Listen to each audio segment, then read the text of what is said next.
Yo, peace was good. Welcome to another installment on my DVD collection. This is part 2. If you guys haven't seen the first one, definitely check it out. Just go on my channel. It should be in there, alright? Without further ado, show you guys some of my other DVDs that I have. I have a whole shitload, so I'm gonna have to do these in parts, so I can't do this in like one setting. Alright? Take these out. Alright. This right here is the steel box, steel book, or I guess you want to call it the steel book as people dub them. Let me just move this camera right here. Yeah, excuse me. This is a steel book version of all the Rambo movies, all 4 of them joints. Alright, you guys know Rambo, classic, classic movies right here, man. I mean, this shit, definitely a household name in movie history. You know what I'm saying? You got Rambo First Blood, you got First Blood Part 2, you got Rambo 3, you got Rambo 4. First one is my favorite out of all of them. You know what I mean? I love that shit. Just like how, he's in town, the police are fucking with him just because he's a Vietnam vet, and a whole cat and mouse chasing. It's just so ill, man. It's like, it's so dope, man. The waterfall scene and the forest scene is so fucking dope. And then, yeah, very dope. I mean, I love the first one so much. I actually did a paper on that shit, in college. So, yeah, that's how much I love that movie, man. But, yeah, part 2, I like, but I feel like it's a bit overrated in my opinion. I know I'm gonna get a lot of shit for that, but it is, at least to me, man. Like, people praise, part 2, like, it's like, oh my god. Yeah, I'll admit, like, the part when he had the bow and arrow, and then, he shot the bow and arrow and then the dude exploded. That was pretty cool, but, other than that, I wasn't too crazy about that movie. It was good, but it's a bit overrated. Part 3, I like a lot, too. Very underrated, and it catches a lot of shit today, because a lot of people believe that Sylvester Stallone was teaming up with the Taliban or Al Qaeda against the Russians. It's like, come on, dude. Like, it's a fucking movie, man. Like, but you know how people, you can't tell people nothing these days. And you got the last one that came out in 2007, which was pretty good. Which I actually went to go see in theaters. That one was actually pretty good. I fucks with that, man. Sylvester Stallone say he's not gonna do any more Rambo movies. And I'm fine with that, because I'm good with all 4 of them. I'm satisfied. So, but this is Rambo, the complete collection. This is a DVD collection. They have a Blu-ray collection. This comes with 6 discs. It has like a whole bunch of like bonus, bonus material and stuff like that, like deleted scenes, the history, and a whole bunch of stuff. I didn't get to watch it yet. Like, I haven't opened it, but I want to give a shout out to my dude. I forgot your name, my dude, but his YouTube is a YouTube subscriber that sent me this years ago. But yeah, he sent this to me. His name is John. I'm not gonna give you guys his full name, but his name is John, out in CI, Central Islip in Long Island. But yeah, Rambo. Alright, first complete collection, pretty dope. This was released, I believe, in 2008. I think this is out of print, or might not be. I'm not sure, but yeah. Alright. And then we got The Wire, the complete first season, released in 2002. Definitely one of my all-time favorite TV series, in my opinion. This came out on HBO, and when it first came on, I was hooked. As soon as I seen the first episode, I was hooked. I've seen all of them shits on HBO, all the way up to the 5th season. I mean, I'm an avid Wire fan. This movie definitely, this TV series definitely spawned a lot of careers, even though some of them had careers prior, like Bodie, Carver, some of them they were from Oz, like some of them are from Oz. They got some that did like movies and stuff like that, but yeah, pretty dope. This first season is just in terms of the Baltimore police just trying to take down the whole Barksdale, the Barksdale drug empire. They're trying to take them down, and they put like bugs and stuff like that, surveillance and stuff like that, and then that's what pretty much it all entails. If you know, if you watch The Wire, you would know that each season has a scene. I mean, has a theme. Excuse me. So this is pretty much just like all about trying to take down the whole drug empire from like Barksdale. And from what I understand, this was based on a true story. I think it took place back in the 80s. Like I want to say like around 80. I think like around 87, but they just modernized it to make it like to present day 2002. But this is the first season, definitely one of my favorite seasons. I mean, Weebay, that's my nigga right there, man. Weebay, he's that dude, man. He's what you call a loyal dude, man, and you don't get that today, man. But shout out to Weebay. Hassan Johnson that plays Weebay. Then we got season 2. Very underrated. Not my favorite, but it's very underrated. You know, because it focuses more on like the corruption that happens like within like the ports, you know, the boat ports and stuff like that. A lot of corruption that goes on, and it deals with like, you know, smuggling, like human trafficking, and you know, shit like that, drugs, and you know, things like that. But it does tie that, it all ties in. So if you guys do watch, try to watch The Wire, you have to watch season 2 to really follow the story. I know it is a bit slow, but you have to watch it. You have to pay attention. But they got some good parts in this show. But yeah, not my favorite, but it's alright. You know what I mean? But this is season 2. This was released in 2003. Alright, then you got season 3. Definitely one of my favorites as well. This was the beginning of like, you know, I might have some spoilers. So if you guys, you know, you want to fast forward until I, you know, finish the Wire series or whatever. But, you know, this is like the, well, not really spoilers, but you know what I'm trying to say. But, this is like the introduction to Marlo and you know, Snoop and Chris, like that whole crew and stuff like that. This has like more of a political theme, very relevant to today's times, where like, you know, it talks about, you know, politicians. It tells about the election times, like within like the mayors and stuff like that, the corruption throughout the voting system, and like what people in the inner cities, like, you know, that have jail records, like, well, people that have jail records that can't really vote and stuff like that. It really deals with all that shit, and that's what I like about The Wire. They always tackle issues that goes on in the hood that very few movies and TV shows actually cover, you know, because David Simon, he used to be, I believe he was a reporter for Baltimore at one point, and so that's why he knows all this shit and stuff like that. But very good, one of my favorites as well, very dope. All right, then we got season 4. This is when, like, you know, the Barksdale Empire was kind of ended. Like, it ended within, like, you know, the third episode, like third season, excuse me. This is when Marlo, he was like, you know, he was very notorious. He was pretty much running Baltimore, you know what I mean? Yeah, man, this one actually deals with, you know, schools, educations. I could definitely relate with this shit because, you know, me growing up in Queens, like, you know, in the 90s, you know, I'm a lot of you kids today, I'm pretty sure some of my high school kids do watch this, but you motherfuckers are lucky, because in the 90s, I had to deal with like old broken textbooks from the 60s and 70s. They weren't updated and stuff like that, and it was just crazy, man. Like, lack of funding, you know, things like that. It's you know, it talks about shit like that, man, and it really tackles that, man. It talks about how it is in the school system, like how corrupt it is, just how they don't give a fuck about, you know, kids in the inner city and stuff like that, man. But yeah, very dope. It's like one of my favorites too. You know, definitely introduces, like, you know, Mac Wilds and stuff like that, and Julito, you know, yeah, man, I really love this series right there. It's pretty dope.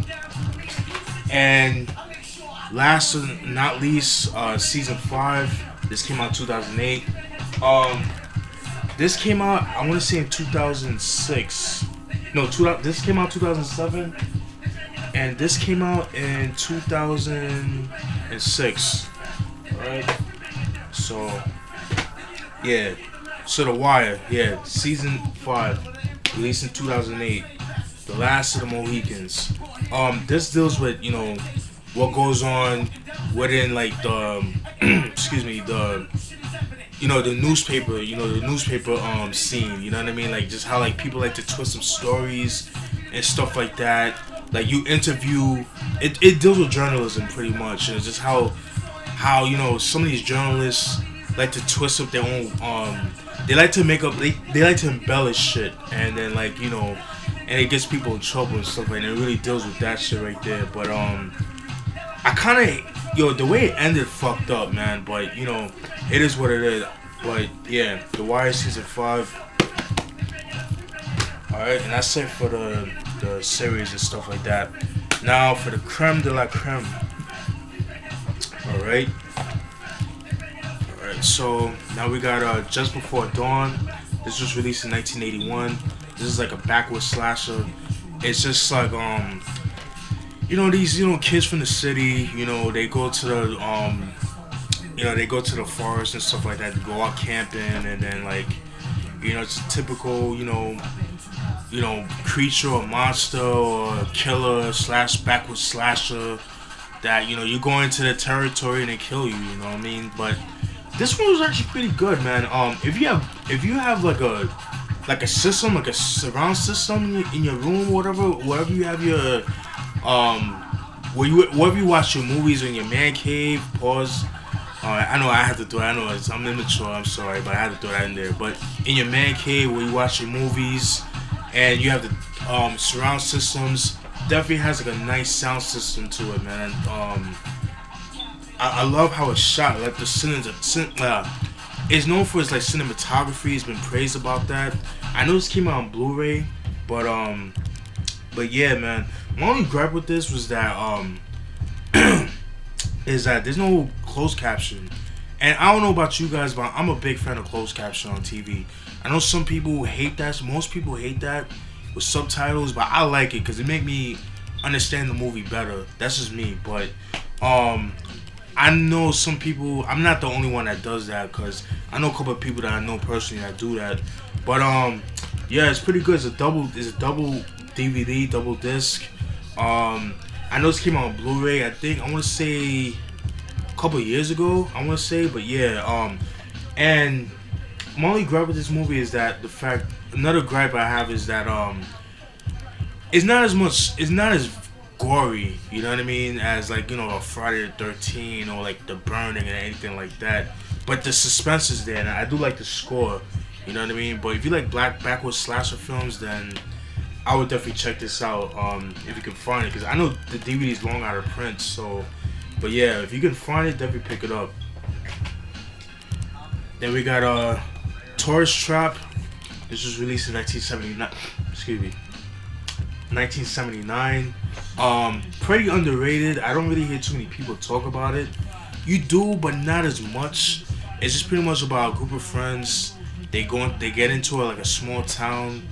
Their car breaks down, and you got like they go into like this wax museum, excuse me, and you got like these life look they look like real people, but they're mannequins and shit like that, and then just they come into life and they start killing people and shit like that. But yeah, pretty dope movie. My only thing is, this is a caution. If you're gonna get this movie, this is the version you want to get. It goes for a lot of money. Unfortunately, it's out of print, and the reason why I say that is because they have the Blu-ray version, but I heard that the Blu-ray version, they cut out 5 minutes of the movie, the last 5 minutes of the movie, which makes no sense. Or they cut out 5 minutes of the movie and making it to 85 minutes, and it's heavily edited. This one is not. It's uncut. So if you have this movie, if you have the DVD, cause eventually I wanna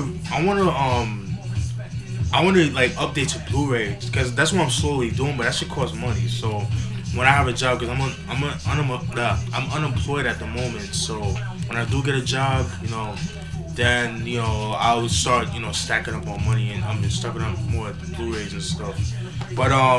But yeah, so this is an uncut version. This is long out of print. If you can find it, then pick it up. See, that's what it looks like. You know what I mean? So, but yeah, man. What sucks, which I don't understand. Like with Blu-ray, you would think like, you know, obviously the quality would be a lot better. You know, would have more uncut stuff, more storage. But you know, you cheating on the fans. That's not cool. I'm not cool with that, man. But if you can find this version, pick it up. I seen it go for like $40 online. But if you can find it, definitely pick it up. All right. Then we got Pranks, also known as The Dawn That Dripped Blood, which is this movie right here. The Dawn That Dripped Blood. This is a Blu-ray version, right? Lot more cleaned up, very well done. It's like, you know, they really did the thing. They did a great job restoring this movie. But this is the one I copped back in the early 2000s. I copped it back in, I want to say 2004. Well, the movie is pretty much about these 4 or 5 college students. You know, they're in a college dorm. Kind of is really abandoned and stuff like that. They're like the last inhabitants within that dorm.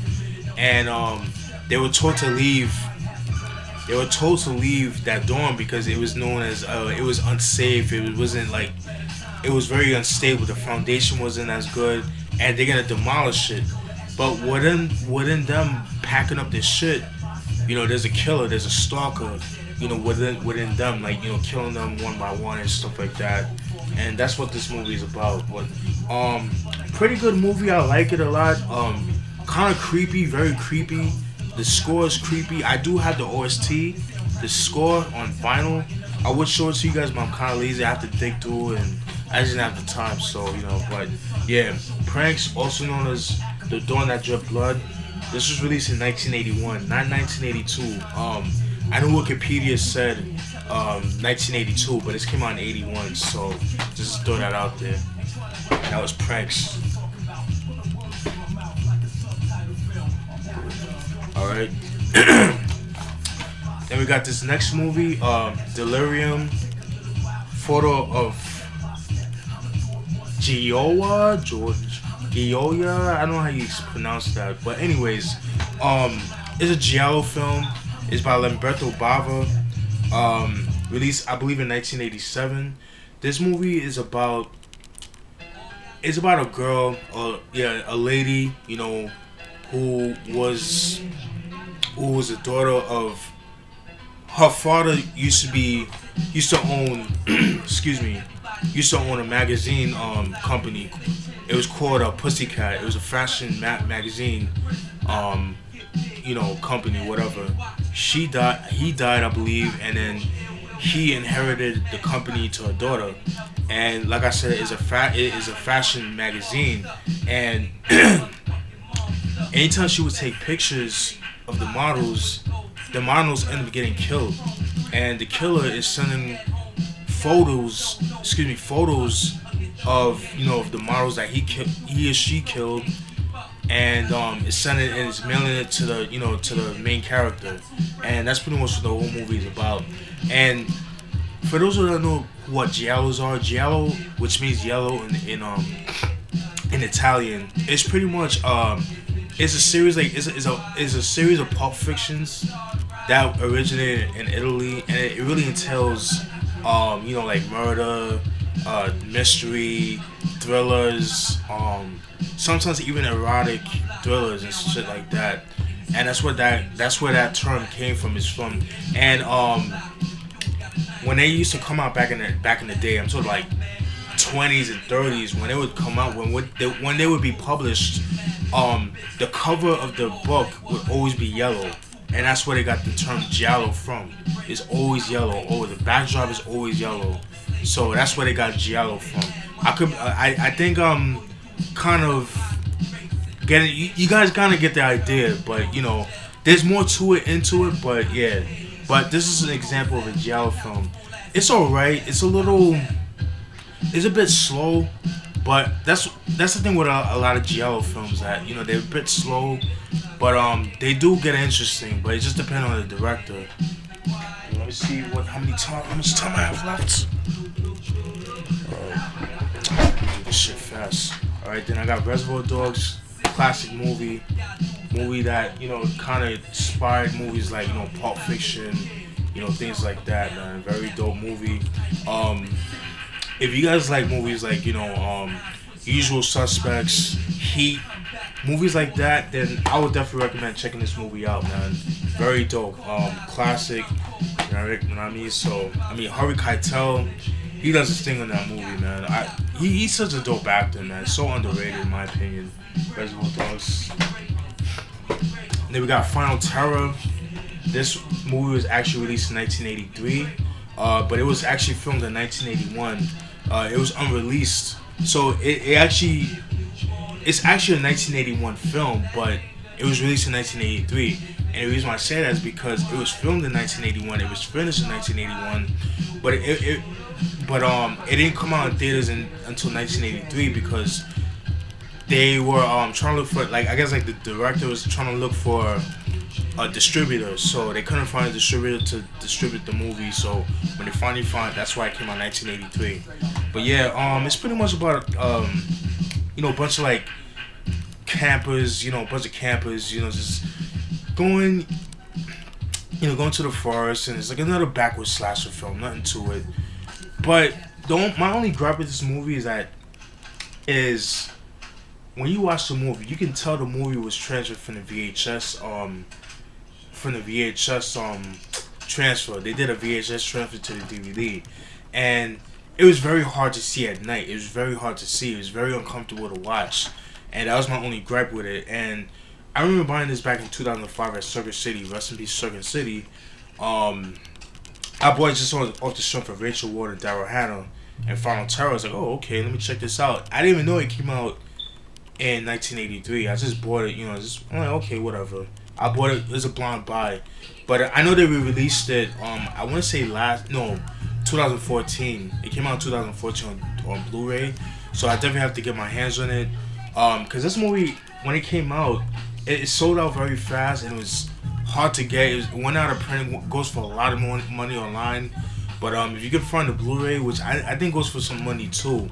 But if you get the Blu-ray, I highly recommend getting it. But I haven't seen the Blu-ray, but I could imagine it being good. I will buy it eventually, and then I definitely have to, watch that and get in the collection. But yeah, Final Terror, released in 1983. Then we got Hellraiser II, Hellbound, Hellraiser 2. Definitely one of my favorites out of the series. Cause they have a shitload of them. They have 4, 5, Inferno. I mean, it's hard to keep up, man. I kind of stopped after part 4, to be honest with you. It's like it just got really stupid. But yeah, man, very dope. If you've seen the first one, definitely check it out. This is a continuation of this first one. And yeah, man, very dope movie, man. It's like one of my favorites right here. Very dope, classic movie right there. All right. Then we got Stage Fright. This was released in 1987. It's another Giallo film, but it's like Giallo more into slasher. You know what I mean? It's just pretty much about it's about a mass murder that escapes from a mental hospital, and then and this killer,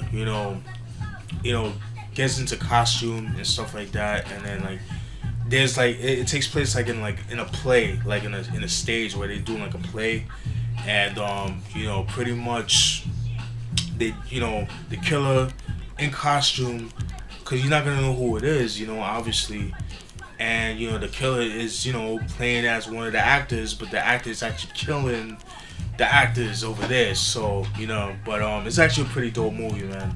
Very dope slasher film. Then we got Shogun Assassin. Alright, this is released in 1980. This is a classic movie right here. This is part of the whole Lone Wolf and Cub series that came out back in the 60s and 70s. I know some of my subscribers that I did the last DVD collection, y'all told me about this, and I already knew about the Lone Wolf Coven series. All my Liquid Sword fans, you should definitely check this movie out. That's all I have to say. All the skits and stuff like that, the dialogue is from this movie. But very dope, classic. I definitely have to get the Lone Wolf and Cub series. Definitely gotta get them joints, but on Blu-ray, obviously. how much time I got left. Alright, still got some time. Alright. Then we got Bloody Birthday. This was released in 1981. It's a slasher film. If you guys like movies like, I want to say maybe like a Children of the Corn, like that kind of shit, then you'll definitely enjoy this. It's just pretty much about these kids that, you know, these possessed kids that, you know, what makes them kill people is the moon, and the moon ends up making them, you know, become evil and shit like that, and then next you know they just go on a rampage. It's actually pretty good, man. I actually like it. I think this was re-released, if I'm not mistaken, on Blu-ray, and I definitely have to get my hands on that. But yeah, Bloody Birthday, released in 1981. Then we got Into Deep. I mean, fucking love this movie. L. Cool J did his thing on his joint. He played as God, drug kingpin from Newark. He was in Cincinnati, Ohio. You know, what's his name? Omar Epps. I forgot his name in the movie. Jeff Cole. You know, he plays as an undercover in God's Empire. You know what I'm saying? It's just so fucking dope, man. It's just pretty dope movie. It's a classic movie and dope soundtrack too, which I do have. But yeah, man. Definitely brings me back memories to like my, you know, my junior high school days. You know, 7th grade and stuff like that. Very dope. Quiet Storm, yo. Every time I think of Quiet Storm, it reminds me of that movie. Like, and you know, the Murder Music movie. I mean, Murder Music's album. Then we got Texas Chainsaw Massacre. This is the original one that came out in 1974. This is the 2000. This is a 2003 reissue that came out. I have the 40th anniversary on Blu-ray, so I might just end up giving this away. But everybody knows about this movie right here. Yeah, classic movie right here. It's very scary. Then we got Splatter University, another slasher film that came out in 1984, but it was actually released. It was actually filmed back in 1981 and parts of 1982. They had to stop it because, you know, like they filmed in an actual college, and you know. But anyways, it's about a psychopath that escaped out of jail. Escaped out of a mental institution and ended up killing people around campus and stuff like that. That's pretty much the movie. And last but not least, Sorcerer. Very dope movie, very underrated. Dope score by Tangerine Dream. It's pretty much about these 4 guys from all different parts of the world. They all meet up in a remote village, like somewhere in Latin America, like South America or whatever. I think like Bolivia or some shit like that. And they actually have a mission where, like, you know, they had to fend for money, and for them to make money, they would have to take a truck full of explosives to an oil well that exploded, that was like caught on fire, and in order for them to stop the fire, they had to bring dynamite and nitroglycerin to stop the fire. But it was like it's like a journey within the movie. Like, it's pretty dope. Like, they have a hard time getting to that right there, and so that's pretty good, man. And that's it, folks. I know I'm running out of time, so I'm gonna stop it right there. Hope you guys enjoyed that. Peace.